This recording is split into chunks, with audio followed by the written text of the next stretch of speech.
الحمد للہ رب العالمین والصلاة والسلام علی سیدنا مولانا محمد وعلی آلہ واصحابہ اجمعین اما بعد فاعوذ باللہ من الشیطان الرجیم بسم اللہ الرحمن الرحیم سبحان الذی اسری بعبدہ لیلا من المسجد الحرام الى المسجد الاقصى الذی بارکنا حولہ لنریہ من آیاتنا انہ هو السمیع البصیر صدق اللہ العظیم۔ اس وقت آپ حضرات کی خدمت میں جو عنوان پیش کرنا ہے اس عنوان کا موضوع ہے مسئلہ حاضر ناظر۔ فائل آپ کے سامنے موجود ہے، تو بنیادی اور تمہیدی طور پر میں آپ کے سامنے اس عنوان کی مناسبت سے 3 باتیں عرض کروں گا، اور یہ ذہن نشین فرما لیں۔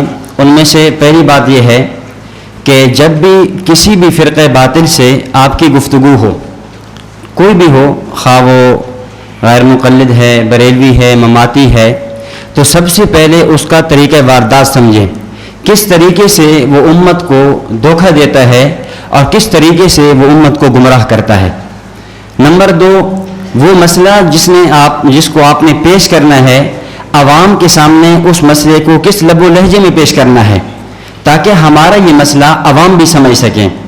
نمبر 3، اس مسئلے کا علمی انداز میں آپ نے کیسے رد پیش کرنا ہے۔ یہ 3 باتیں آپ ذہن نشین فرما لیں، اسی پر میں آپ حضرات کے سامنے چند گزارشات عرض کروں گا۔ پہلی بات یہ ہے کہ جب بھی مخالف ہے، فریق مخالف ہے، باطل ہے، ہمیشہ وہ استدلال قرآن مجید کی مبہم آیات سے کرے گا، ایسی آیات مبارکہ جو اپنے مطلب پہ واضح نہیں ہیں، چونکہ قرآن مجید ایک مجمل کتاب ہے، ایک مغلق کتاب ہے۔ احادیث رسول اللہ صلی اللہ علیہ وسلم میں، اجماع امت میں آگے اس کی تشریح و توضیح موجود ہے۔ ہمیشہ وہ یہ کوشش کرے گا کہ آپ کے سامنے ایسی آیات لائے گا جس کا معنی اور موضوع کیا ہے، مبہم ہے۔ میں اس پہ ایک مثال عرض کرتا ہوں جس سے یہ مسئلہ سمجھنا آسان ہو جائے گا۔ مثال کے طور پہ اہل بدعت کا ایک نظریہ یہ ہے کہ اذان سے پہلے الصلاۃ والسلام علیک یا رسول اللہ پڑھنا جائز ہے۔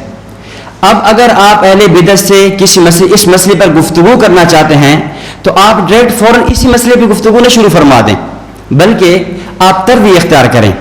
آپ یہ کہیں کہ دیکھو، نماز کے اندر جب ہم تشہد میں بیٹھتے ہیں، التحیات کے اندر ہم درود پاک پڑھتے ہیں، اللہم صلی علی محمد وعلی آل محمد آخر تک۔ آپ یہ بتائیں کیا یہ درود شریف یہ جو ہم نماز میں پڑھتے ہیں، کیا یہ فقہ حنفی میں، کتب احناف میں ثابت ہے؟ چونکہ فقہ حنفی کو تم بھی مانتے ہو، فقہ حنفی کو ہم بھی مانتے ہیں، تو کیا کتب احناف میں یہ درود ثابت ہے؟ فوراً وہ آپ کے سامنے حوالوں کا انبار لگاتا چلا جائے گا، کیا قدوری، کیا شرح وقایا، کیا کنز، کیا بحر الرائے، کیا شامی، کیا بدائع الصنائع، کیا تنویر الابصار، کیا فتاوی عالمگیری، جتنی فقہ کی کتب ہیں وہ آپ کے سامنے رکھ کر یہ کہہ دے گا کہ جی بالکل ثابت ہے۔ آپ اچھا پوچھیں، آپ یہ فرمائیں، یہ جو ہم جنازہ کے اندر درود شریف پڑھتے ہیں، جنازہ کی تیسری تکبیر کے بعد جو ہم درود شریف پڑھتے ہیں، کیا اس کا ثبوت کتب احناف میں، فقہاء احناف نے لکھا ہے؟ چونکہ فقہ حنفی کو تو آپ بھی مانتے ہیں۔ فوراً آپ کے سامنے پھر دلیل کا انبار لگا دے گا۔ اب آپ پوچھیں، اب اپنے مطلب پہ سوال پہ آئیں اور آپ یہ پوچھیں کہ آپ یہ بتائیں کہ یہ جو درود شریف جو اذان سے پہلے پڑھا جاتا ہے، کیا یہ فقہ احناف میں، کوئی فقہاء احناف میں، فقہ حنفی کی کتب میں موجود ہے؟ اب فوراً وہ یہ کہے گا کہ فقہ حنفی کو چھوڑو، حدیث کو چھوڑو، کیا تو نے قرآن مجید کی آیت نہیں پڑھی؟ اللہ جل شانہ فرماتے ہیں، ان اللہ وملائکتہ یصلون علی النبی یا ایھا الذین آمنوا صلوا علیہ وسلموا تسلیما۔ کیا قرآن میں موجود نہیں ہے؟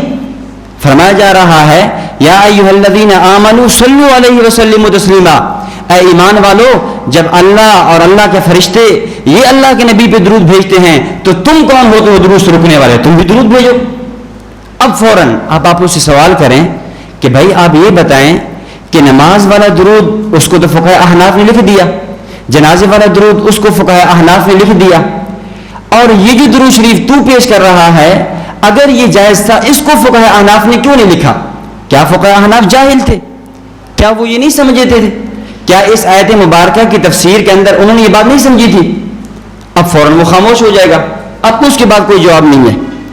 تو ہمیشہ سے، اور یہ آج کی بات نہیں ہے، آپ زمانہ ماضی میں نظر دوڑائیں، آپ کو یہ بات واضح ہو جائے گی کہ روز اول سے باطل کا یہ طرز اور وتیرہ آ رہا ہے، ہمیشہ وہ استدلال قرآن مجید سے کرتا ہے۔ اللہ کے نبی صلی اللہ علیہ وسلم دنیا سے پردہ فرما گئے، سیدنا صدیق اکبر رضی اللہ تعالیٰ عنہ نے خلافت کی زمام سنبھالی، اور اس وقت جو کائنات کے اندر پہلا فتنہ رونما ہوا، ایک تو منکرین ختم نبوت جس کا آپ تفصیلی تذکرہ پڑھ چکے ہیں، اور ایک مانعین زکوٰۃ کا فتنہ تھا جو زکوٰۃ کا انکار کر رہے تھے، زکوٰۃ کو مانتے تھے، حکم زکوٰۃ کو مانتے تھے، لیکن زکوٰۃ دینے سے انکار کر رہے تھے۔ تو حضرت ابوبکر صدیق رضی اللہ تعالیٰ عنہ نے بندہ بھیجا زکوٰۃ کے لیے، تو وہ فوراً کہنے لگے کہ دیکھو قرآن میں حکم ہے، اللہ جل شان فرما رہے ہیں سورۃ توبہ کے اندر، خذ من اموالہم صدقۃ تطہرہم وتزکیہم بہا وصلی علیہم، کہ اے محمد صلی اللہ علیہ وسلم آپ ان سے ان کے مالوں کی زکوٰۃ وصول کیجئے۔ تو یہ مال کی زکوٰۃ وصول کرنے کا حکم تھا، یہ نبی کے لیے تھا، خلیفہ کے لیے نہیں ہے۔ اب آپ اندازہ فرما رہے ہیں وقت کا پہلا باطل رسول اللہ دنیا سے پردہ فرما رہے ہیں، آنے والے کے استدلال کس سے ہے؟ قرآن سے ہے۔ چلو بات آ گئی، میں دو مثال اور عرض کر دوں تاکہ بات واضح ہو جائے۔ حضرت علی رضی اللہ تعالیٰ عنہ نکلے خوارج کے ساتھ مناظرہ کرنے کے لیے۔ حضرت علی رضی اللہ تعالیٰ عنہ کے دور میں دو فتنے ہوئے، ایک روافض کا اور ایک خوارج کا، ایک افراد کرنے والے دوسرے تفرید کرنے والے۔ تو حضرت عبداللہ بن عباس رضی اللہ تعالیٰ عنہ مفسر قرآن ہیں، یہ فرمانے لگے حضرت علی رضی اللہ تعالیٰ عنہ کو، امیر المؤمنین آپ مجھے اجازت دیجئے کہ میں جا کر پہلے ان سے تھوڑی سی گفتگو کر لوں، اس عنوان پر تھوڑا سا مناظرہ کر لوں، گفتگو کر لوں۔ کنز الاموال میں روایت موجود ہے، حضرت علی رضی اللہ تعالیٰ عنہ نے بڑا عجیب جملہ ارشاد فرمایا۔ حضرت علی فرماتے ہیں ابن عباس یخاصمونک بالقرآن فخاصمہم بالسنہ، خبردار یاد رکھنا اگر تو نے ان کے ساتھ گفتگو کرنے کے لیے جانا بھی ہے تو وہ تیرے سامنے قرآن پیش کریں گے، لیکن تو نے ان کے سامنے قرآن پیش نہیں کرنا، تو نے ان کے سامنے فخاصمہم بالسنہ حدیث پیش کرنی ہے۔ کیوں؟ اس لیے قرآن سے دھوکہ دیا جا سکتا ہے، حدیث سے دھوکہ نہیں دیا جا سکتا۔ قرآن مجمل ہے، اس سے جو بھی چاہے گا، جو مطلب نکالنا چاہے گا نکالتا چلا جائے گا۔ اور ایسے ہی 1974 کی تحریک ختم نبوت چلی، میں انتہائی اختصار کے ساتھ، تو تحریک ختم نبوت میں ادھر علماء دیوبند ہیں اور ادھر قادیانی ہیں، گفتگو چلتی رہی۔ تو آخری دن جب تھا تو جج کہنے لگا کہ بات یہ ہے کہ فریقین اپنے اپنے موقف پہ قرآن مجید کی ایک ایک آیت پیش کریں تاکہ آج ہم اپنی گفتگو کو ختم کریں اور کسی بات پہ فیصلہ جا کر مکمل کریں۔ ہمارے علماء دیوبند میں جو وہاں پر کلام کرنے والے تھے، متکلم تھے، وہ مفکر اسلام مفتی محمود صاحب رحمۃ اللہ علیہ تھے، اور مقابلے میں جو قادیانی تھا مرزا غلام احمد قادیانی کا پوتا مرزا ناصر موجود تھا۔ اب مفتی محمود صاحب رحمۃ اللہ علیہ کھڑے ہوئے، کھڑے ہو کر انہوں نے آیت مبارکہ پیش کی، ما کان محمد ابا احد من رجالکم ولکن رسول اللہ وخاتم النبیین، اور یہ آیت پڑھنے کے بعد فرمایا کہ دیکھو یہ آیت نص قطعی ہے جس میں فرمایا جا رہا ہے کہ آپ آخری نبی ہیں، وخاتم النبیین، نبوت کا دروازہ آپ پہ بند ہے۔ اب جج متوجہ ہوا مرزا ناصر کی طرف کہ مرزا ناصر آپ اپنے موقف پہ دلیل پیش کریں، آپ اپنے موقف پہ آیت پیش کریں۔ مرزا ناصر نے بھی یہی آیت پڑھی، مرزا ناصر نے بھی یہی آیت پڑھی، ما کان محمد ابا احد من رجالکم ولکن رسول اللہ وخاتم النبیین، کہ اس کا مطلب یہ ہے کہ محمد صلی اللہ علیہ وسلم اللہ کے رسول ہیں اور نبیوں پر مہر لگانے والے ہیں۔ خاتم کا معنی لغت میں مہر لکھا ہے، قرآن میں بھی آتا ہے ختم اللہ علی قلوبہم، اللہ نے دلوں پر مہر لگا دی ہے، تو ختم کا معنی مہر لگانا ہوتا ہے۔ تو یہ فرمایا جا رہا ہے کہ آپ نبیوں پر مہریں لگانے والے ہیں، جس پہ آپ نبوت کی مہر لگاتے چلے جائیں گے وہ نبی بنتا چلا جائے گا۔ اور اللہ کے نبی نے ہمارے دادا مرزا غلام احمد قادیانی پہ مہر نبوت لگائی ہے، وہ نبی بنا ہے۔ جب اس نے یہ استدلال پیش کیا، اب جج حیران و پریشان ہے۔ عجیب بات ہے، موقف دونوں کا مختلف ہے، ایک اجراء نبوت کا قائل ہے اور ایک ختم نبوت کا قائل ہے۔ دلیل پیش کرنے والے دونوں کی دلیل ایک ہی ہے، جو دلیل اجراء نبوت پہ پیش کی جا رہی ہے وہی دلیل ختم نبوت پہ پیش کی جا رہی ہے۔ آگے مفتی محمود صاحب بھی تو مفتی محمود تھے، ہم نے تو بس مفتی محمود رحمۃ اللہ علیہ کو صرف سیاست کے میدان میں پڑھا ہے۔ مفتی محمود مفسر بھی ہے، تفسیر مفتی محمود 3 جلدوں میں موجود ہے، فقیہ اور مفتی بھی ہے، فتاوی مفتی محمود 10 جلدوں میں ان کا موجود ہے، اور بہت بڑا ادیب بھی ہے، فصیح بلیغ، عربی ادب پہ اتنی مہارت ہے کہ 1953 کی تحریک ختم نبوت میں جب وہ جیل میں تھے ایک بہت لمبا قصیدہ عربی کے اندر لکھا، اور جب اہل عرب میں پڑھا تو اہل عرب نے کہنے پر مجبور ہو گئے ہمیں لگتا ہے یہ بندہ اجمی نہیں ہے بلکہ عربی ہے، اس قدر فصیح بلیغ آدمی ہے، اور پھر آگے مناظر بھی ہیں۔ تو فوراً اب دیکھو جواب دینے کا انداز سمجھنا، جیسے ہمارے استاد محترم دامت برکاتہم کی ایک انداز ہوتا ہے، گفتگو کا انداز ہوتا ہے۔ اب مفتی محمود رحمۃ اللہ علیہ جواب دیتے ہیں، فرمایا کہ مجھے یہ بتایا جائے کہ یہ قرآن مجید جس کی آیت پیش کی جا رہی ہے یہ قرآن کیا مجھ پہ نازل ہوا ہے؟ کہتے ہیں نہیں۔ کیا یہ مرزا ناصر پہ نازل ہوا ہے؟ کہتے ہیں نہیں۔ اچھا یہ قرآن کس پہ نازل ہوا ہے؟ تو کہا رسول اللہ صلی اللہ علیہ وسلم پہ۔ تو فرمایا پھر اس آیت کا معنی اور مفہوم، اس آیت کی تشریح اور توضیح نہ میں اپنے پیٹ سے کرتا ہوں نہ مرزا ناصر اپنے پیٹ سے کرے، بلکہ ہم اس آیت کی تشریح اور توضیح جا کر پوچھتے ہیں رسول اللہ صلی اللہ علیہ وسلم سے، اللہ کے نبی صلی اللہ علیہ وسلم اس آیت مبارکہ کیا تفسیر فرماتے ہیں۔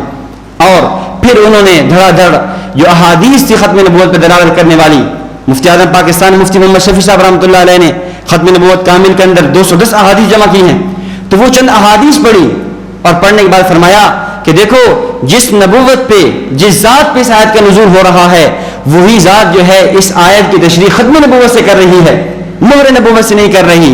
میں مرزا ناصر سے مطالبہ کرتا ہوں صرف ایک حدیث پیش کر دے، صحیح نہیں ضعیف ہی ہو، ایک حدیث پیش کر دے جس میں اللہ کے نبی نے ختم نبوت کا معنی مہر نبوت کیا ہو۔ فبہت الذی کفر، اب اس کے بعد کوئی جواب نہیں۔ تو یہ آج کی بات نہیں، یہ ایک باطل کا طرز چلا آ رہا ہے روز اول سے، ہمیشہ وہ استدلال کس سے کرتا ہے؟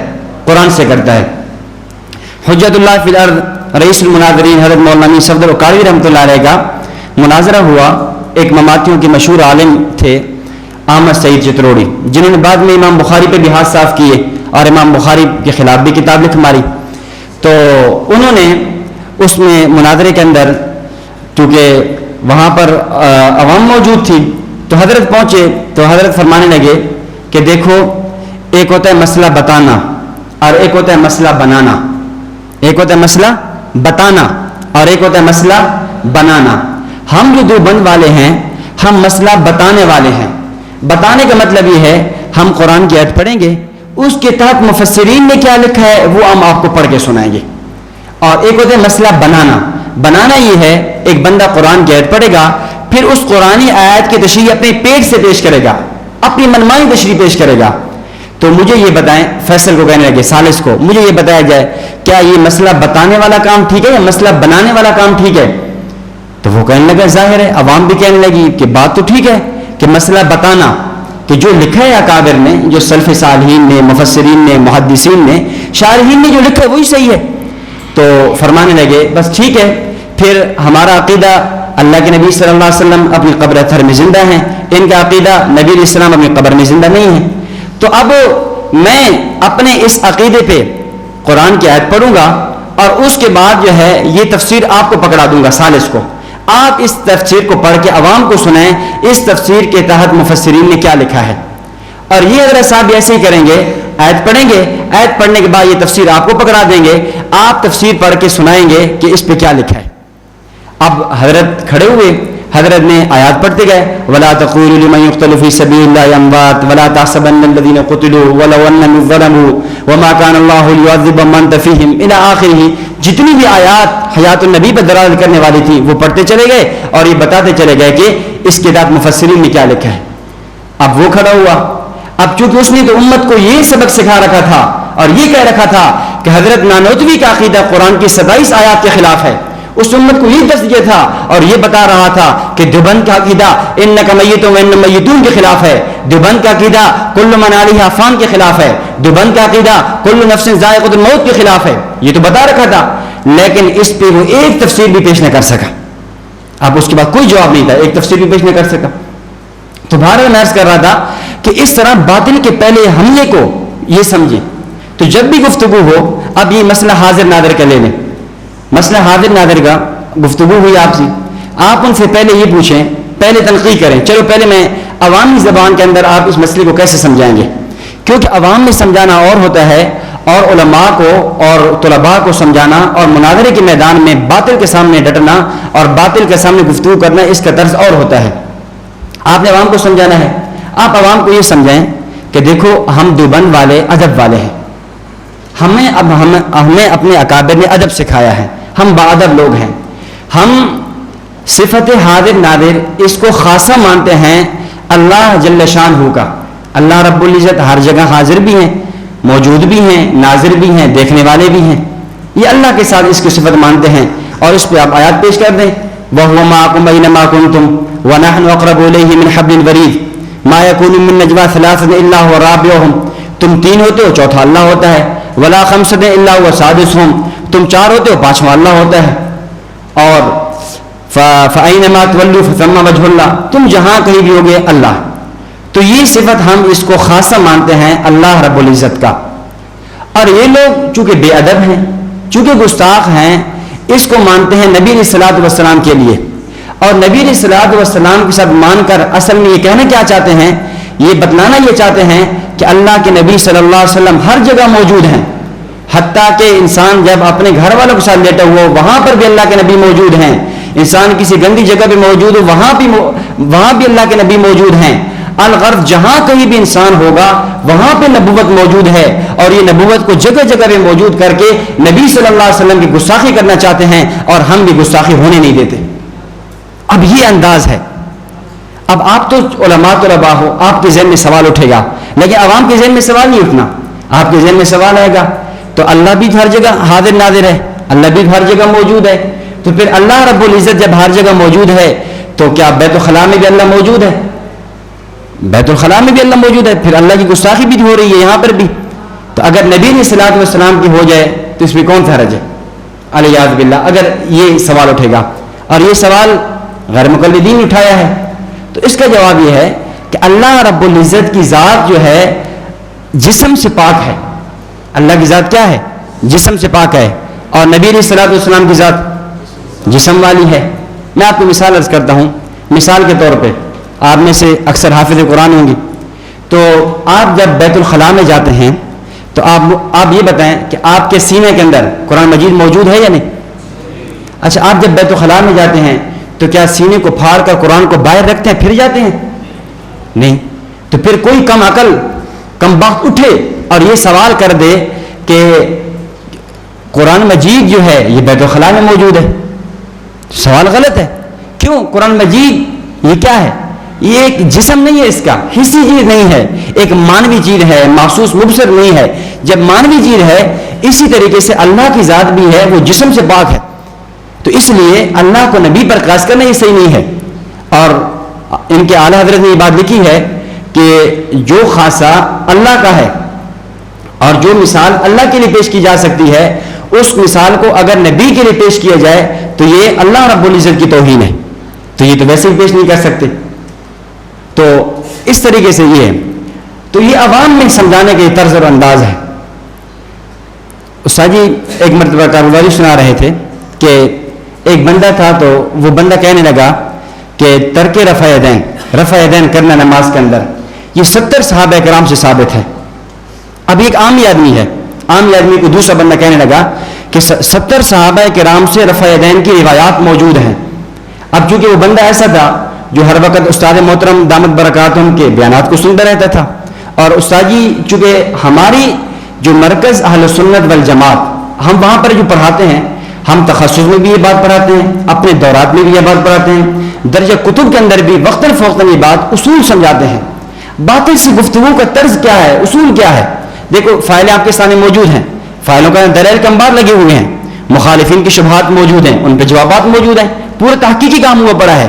لیکن ہر طالب علم کے بس کی بات نہیں ہے کہ وہ سارے دلائل کو بھی یاد کرے، سارے شبہات کو بھی یاد کرے، ان کے جوابات کو بھی یاد کرے۔ اگر ایسے اصول یاد ہو جائیں، ایک گفتگو کا طرز اور طریقہ یاد ہو جائے، آ جائے، اس کے بعد جو ہے بندہ کسی بھی میدان میں چلا جائے پھر بندہ مار نہیں کھاتا۔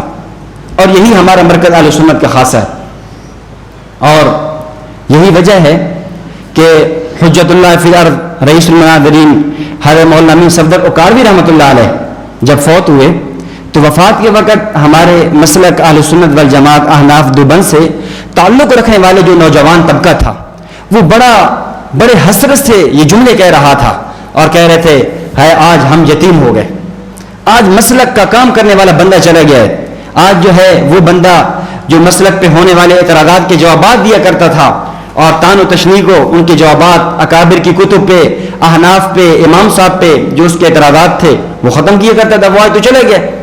تو حضرت استاد جی فرماتے ہیں کہ میں نے اس وقت یہ کہا تھا کہ اگر اللہ رب العزت نے مجھے کچھ سال زندگی عنایت فرمائی، اللہ نے کچھ مجھے زندگی عطا فرمائی، تو میں ایسا کام کر کے چلا جاؤں گا، ایسے شاگردوں کی کھیپ اور ایسے افراد تیار کر کے چلا جاؤں گا کہ میرے مرنے کے بعد تم یہ جملے نہیں کہو گے، اور میرے مرنے کے بعد جو ہے تم جہاں کہیں بھی جاؤ گے، کسی دیہات میں، کسی گاؤں میں، کسی قریہ میں، کسی پہاڑ میں، جنگل میں، پاکستان کیا دنیا بھر کے ممالک میں جہاں کہیں بھی جاؤ گے اور وہاں پر اگر ایک بندہ اٹھے گا بہشتی زیور پہ اعتراض کرنے والا اور عالمگیری و ہدایت پہ اعتراض کرنے والا، فضائل اعمال پہ بولنے والا، امام صاحب کے خلاف تبرہ بازی کرنے والا، جب بھی اترے گا وہاں پر میرا شاگرد میرا یہ تربیت یافتہ میدان میں موجود ہوگا۔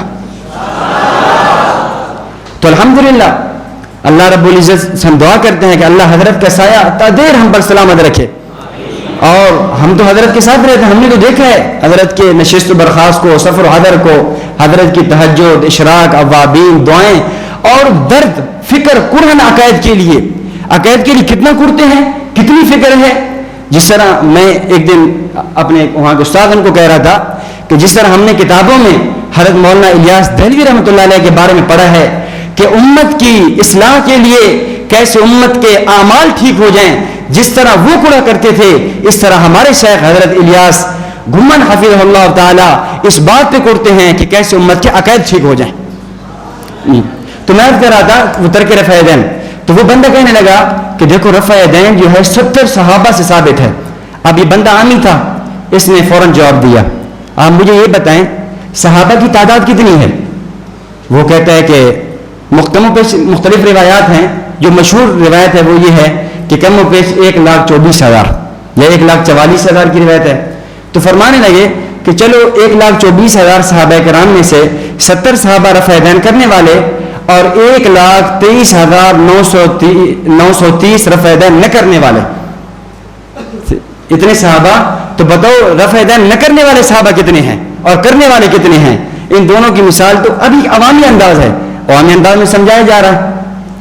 تو اس طرح ہم مسائل کو عوام میں کیسے بیان کریں یہ سمجھیں۔ اس کے اندر حضرت قاری حنیف ملتانی ایک ہمارے پنجاب کے نامی گرامی خطیب گزرے ہیں، تو وہ تقریر کر رہے تھے، تو جب بیان سے فارغ ہوئے تو کچھ غیر مقلدین آ گئے اور کہتے ہیں حضرت ہم نے آپ سے مناظرہ کرنا ہے۔ حضرت فرماتے ہیں کہ دیکھو میں خطیب آدمی ہوں، میں مناظر نہیں ہوں، تم نے مناظرہ کرنا ہے جو حجت اللہ فی الحال قاضی کے پاس، امام علیہ سنت بولنا صفا خان صدر کے پاس جاؤ، مجھ سے کیا لینے آئے ہو؟ کہتے نہیں ہم نے آپ سے مناظرہ کرنا ہے۔ اور یہی ان کا طرز ہوتا ہے کہ جو جس میدان کا ماہر نہیں ہوتا، جو جس فن کا شاہ سوار نہیں ہوتا، اسی کو جا کے اختیار کرتے ہیں۔ تو حضرت فرمانے لگے چلو ٹھیک ہے، تیار ہو گئے، اب گفتگو شروع ہوئی تو اس نے فوراً کہہ دیا کہ حدیث ضعیف ہے، جیسے ان کی عادت ہوتی ہے حدیث ضعیف ہے۔ حضرت فوراً شروع ہو گئے، کہنے لگے شرم کر، نبی کی حدیث کو ضعیف کہتا ہے؟ کیا یہ حدیث تیرے پاس بھیک مانگنے آئی تھی؟ تیرا قول قوی، تیرا قول طاقت والا، اور میرے نبی کا قول ضعیف، لوگوں پکڑو اس کو حیا نہیں آتی، میرے نبی کی قول کو ضعیف کہہ رہا ہے، اتنا بے حیا ہو چکا ہے۔ اب اس طرح کا اب لوگ مجمع تو واہ واہ واہ ماشاء اللہ حضرت جیت گیا۔ تو اس طرح یہ ایک طرز ہوتا ہے باطل سے گفتگو کرنے کا۔ تو میں آتا ہوں اپنے عنوان کی طرف کہ مسئلہ حاضر اور ناظر۔ دیکھو حاضر کا لغوی معنی ہے کیا؟ موجود، حاضر، اس کا ضد کیا آتی ہے؟ غائب۔ ہم ضمیر پڑھتے ہیں نا، غائب، حاضر، متکلم۔ حاضر کا معنی موجود، اور ناظر کا معنی نظر ینظر معنی دیکھنے والا۔ حاضر کا معنی موجود اور ناظر کا معنی دیکھنے والا۔ آپ کی جب بھی گفتگو ہو باطل کے ساتھ تو آپ پہلے تنقیح کریں، مسئلے کی تنقیح، مسئلے کی خوب وضاحت کریں۔ بھئی آپ یہ بتائیں حاضر اور ناظر سے آپ کی مراد کیا ہے؟ اگر حاضر اور ناظر سے آپ کا لغوی معنی مراد ہے پھر کوئی اشکال نہیں ہے، پھر تو لغوی معنی، یہ میں اس عرض کر رہا ہوں کہ جب وہ پھنستے ہیں پھر کہتے ہیں ہمارا لغوی معنی مراد تھا، اس سے پہلے متعین کر لیں کہ اگر آپ کا لغوی معنی مراد ہے تو وہ تو ہم بھی حاضر، میں بھی حاضر ہوں، آپ بھی حاضر ہیں، پھر تو بات ہی ختم۔ اگر معنی لغوی ہے تو اللہ کے نبی اپنے دور میں حاضر بھی تھے، ناظر بھی تھے، لیکن وہ لغوی کہتے نہیں ہیں، کیونکہ ان کی کتب میں لکھا ہوا ہے، ان کے اپنے اکابر نے، ان کے بڑوں نے یہ بات لکھی ہے کہ نبی علیہ الصلوۃ والسلام ایسے حاضر ناظر ہیں جیسے اللہ رب العزت کی ذات حاضر اور ناظر ہے۔ اور پھر آپ پوچھیں کہ حاضر اور ناظر ہیں تو کیا یہ آپ کی روح حاضر ناظر ہے، حاضر ہے، یا آپ کا جسم اور روح دونوں ہیں؟ اگر وہ یہ جواب دیتے ہیں ہماری مراد اس سے جسم ہے، روح اور جسم دونوں ہیں، پھر سوال یہ کریں کہ اگر روح اور جسم دونوں حاضر ناظر ہیں، روح اور جسم دونوں حاضر ناظر ہیں، تو کیا وجہ ہے کہ یہ روح اور جسم ابو جہل کو نظر آ رہا تھا، ابو لہب کو نظر آ رہا تھا، عتبہ شیبہ کو نظر آ رہا تھا، بڑے بڑے کفار کو نظر آ رہا تھا، اور آج ہم مومن ہیں، ان سے تو اچھے ہیں، کتنے درجے میں ایمان والے ہیں، اور بڑے بڑے صحابہ، بڑے بڑے تابعین، تبع تابعین، خود تمہارے اعلیٰ حضرت وہ بھی نبی علیہ السلام کی زیارت سے کیوں محروم ہیں؟ پھر اگر حاضر ناظر ہیں، وہ جسم ان کو نظر آ رہا تھا اور یہ ہمیں جسم نظر کیوں نہیں آتا؟ اب فوراً کہہ دیں گے کہ نہیں، ہماری مراد جو ہے نا اس سے ہے کہ روح حاضر ناظر ہے، اس سے کیا ہے؟ پھر آپ یہ سوال کریں، آپ یہ بتاؤ یہ کب سے حاضر ناظر ہے؟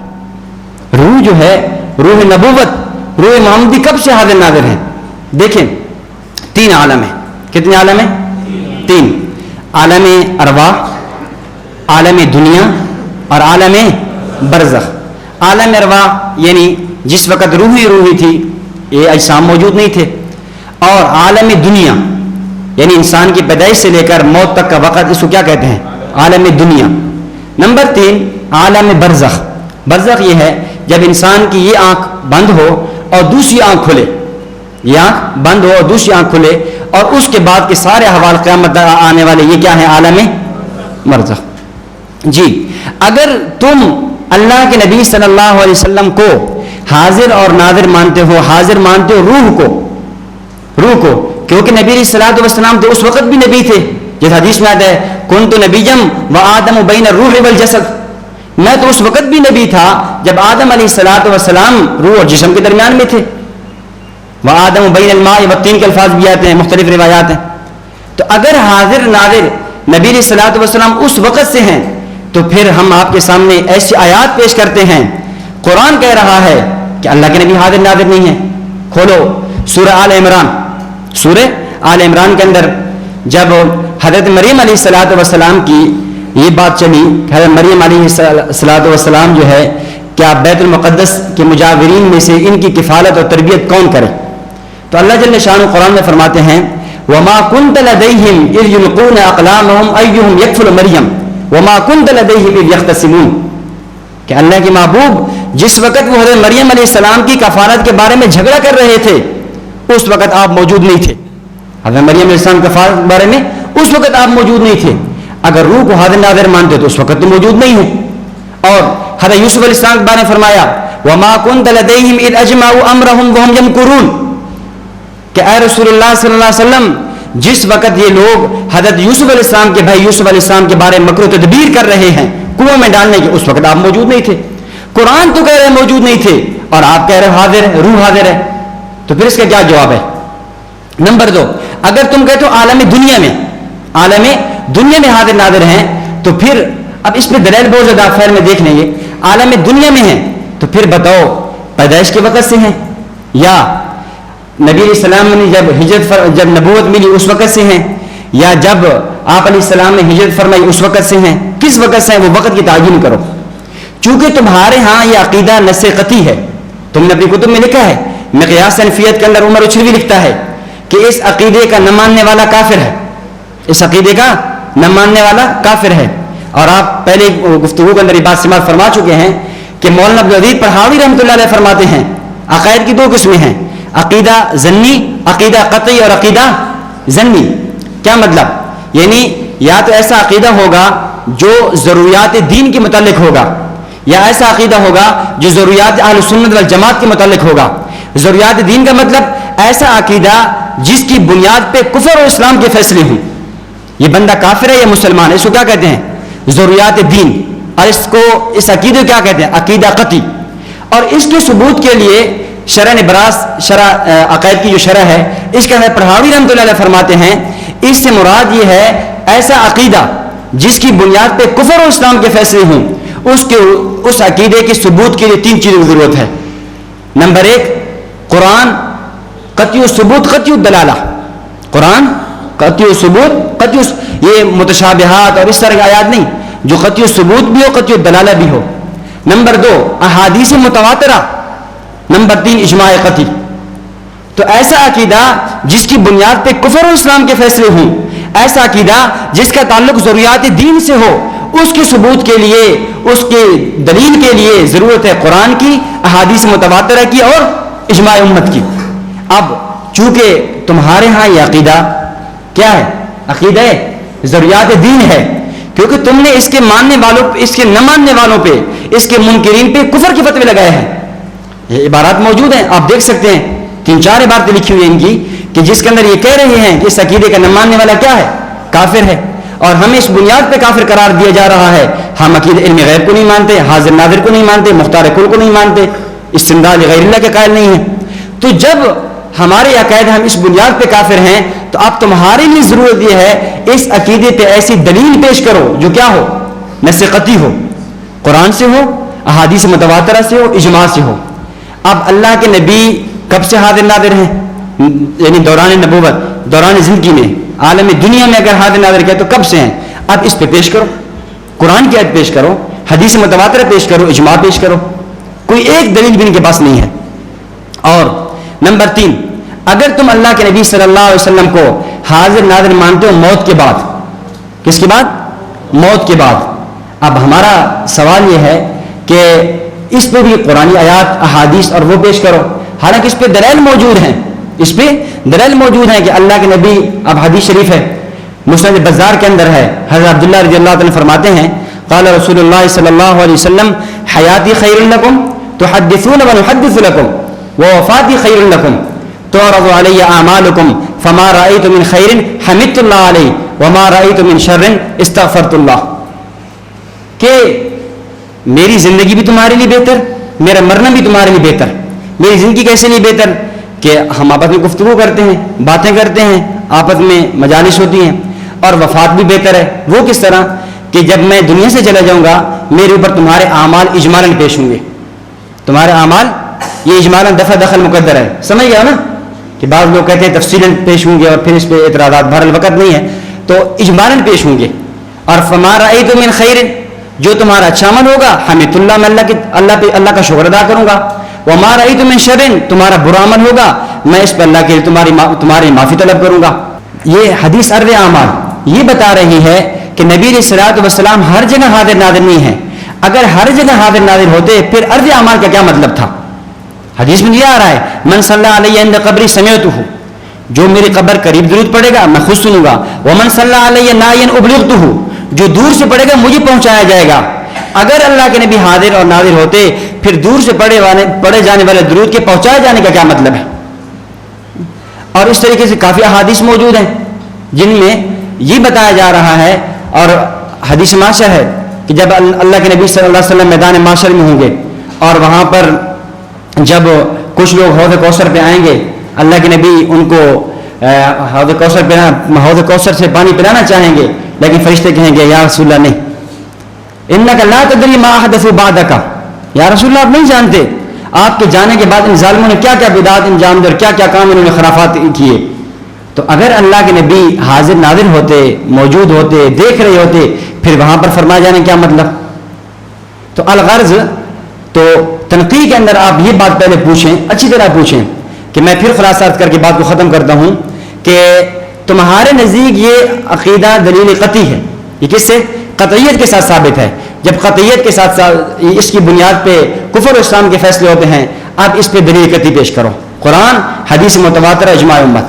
اور جب بھی وہ کوئی آیت پیش کریں، مثلا انا ارسلناک شاہدا ومبشرا ونذیرا وما کان اللہ لیعذبهم وانت فیہم الم تر الی الذین خرجوا الم تروا، اس طرح کی جتنی بھی آیات پیش کرتے چلے جائیں اس کے جواب میں آپ نے ایک ہی جواب دینا ہے، کیا یہ جو تشریح اور توضیح تم پیش کر رہے ہو 14 صدیوں کے مفسرین میں کسی نے لکھی ہے؟ فقہ حنفی کو تم مانتے ہو، فقہ احناف میں کسی نے لکھی ہے؟ یہ جو بھی آیت پیش کریں فوراً ایک جواب تو آپ کے ذہن میں ہونا ہی ہونا چاہیے.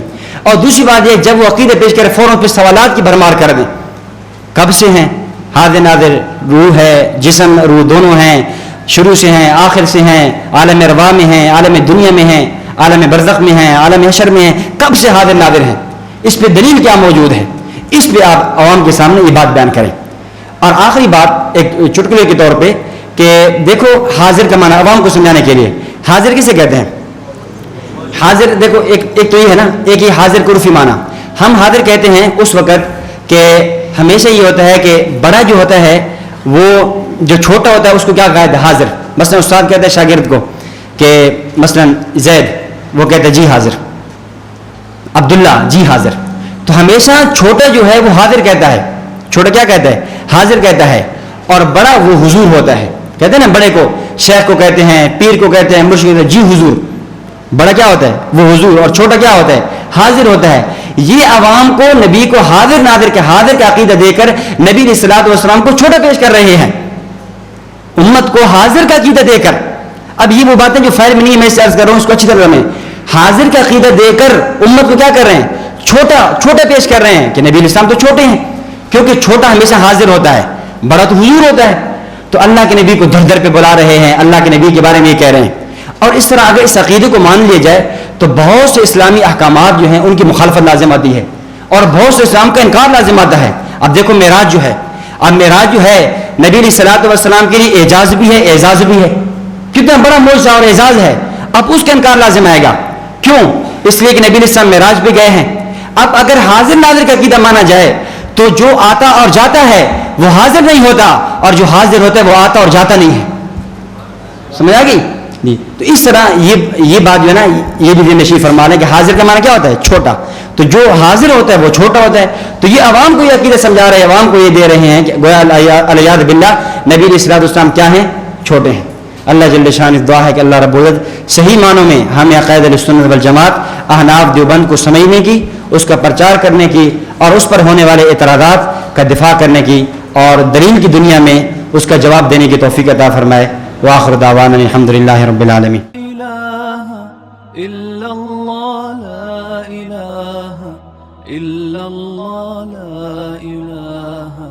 إلا الله ما لنا رب سوى لا إله إلا الله لا إله